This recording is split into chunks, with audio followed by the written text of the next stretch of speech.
How to edit Tidio for Shopify store. So first, for example, you have a Tidio chatbot on your Shopify store. So in order for you to edit it, you just need to go to your Tidio account and then click on the settings here at the bottom left, and then you can see the appearance here. You can edit the appearance of your chatbot from here. So you can edit the content, the header, the message, which is here. Instead of hi there, you can just type in hello. As you can see. And then also you can add conversation starters here, add new, or just enable this one. You can see here.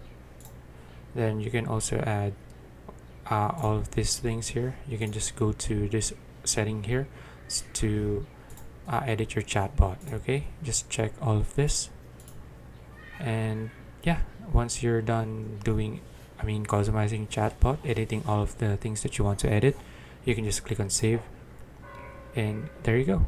So that's it. If you found this video useful, please like and subscribe for videos like this. See you in the next one.